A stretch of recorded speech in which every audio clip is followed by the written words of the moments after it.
Nagsalita ang aktor na si Baron Geisler matapos maging viral ang kanyang mugshot na kuha umano sa isang police station sa Mandawi, Cebu City nitong Linggo, February 23, 2025. What's up mga ka-showbiz natics?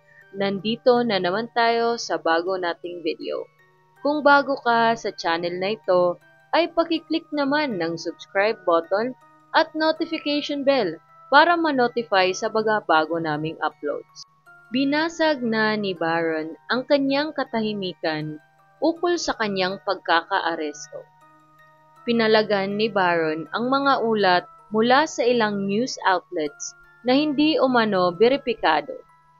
Irresponsible journalism daw ang pagpapakalat ng misinformation tungkol sa nangyari sa kanya. Buong pahayag ni Baron, "Breaking my silence. There's a lot of misinformation circulating, especially from news outlets that failed to verify the facts before reporting. Irresponsible journalism has blown things out of proportion, creating unnecessary confusion. I want to make it clear. I'm okay, and I'm seeking legal advice to address this properly.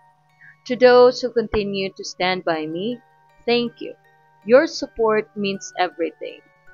Hindi inidetalye ni Baron ang kanyang panig tungkol sa insidente. Nang kumalat ang mugshot ni Baron sa Facebook kahapon, ilang netizens ang nag-akalang fake news ito. Ayon sa post ng isang netizen, flooded na umano ang kanyang Facebook feed ng shared photos ni Baron na naaresto.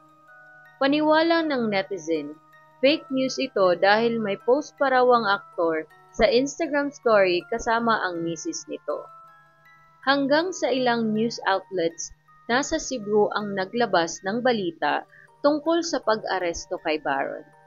Ayon sa ulat ng Cebu Daily News, naaresto si Baron bandang alas 3:50 ng madaling araw noong Sabado, February 22, dahil sa drunkenness. Ilang oras daw na nanatili sa Kanduman Police Station ang incognito actor. Ayon naman sa ulat ng IFM 93.9 Cebu, sinabi ni Police Colonel Mercy Villaro, ang Public Information Officer ng Mandawi City Police Station, kasama daw ni Baron ang kanyang in-laws na nagiinuman sa kanilang tahanan. Habang nagiinuman ay bigla na lamang daw may binalibag si Baron kaya nagpatawag ng pulis ang kanyang in-laws. Ilang oras daw na-detain si Baron sa pulisya. Nakalabas naman daw si Baron matapos magbayad ng penalty na nagkakahalaga ng 500 pesos dahil sa paglabag sa City Ordinance 11-2008-434, drunkenness. Wala raw nadamay sa nasabing kaguluhan. Ano ang masasabi mo sa isyong kinasangkutan ng aktor na si Baron Geisler? Fake news nga ba ito o totoo talagang nangyari ang insidente? Comment down below at kung bago ka naman sa channel na ito, huwag kalimutang mag-subscribe at click the notification bell para ma-update sa aming mga bagong uploads. Salamat sa panonood. Bye-bye!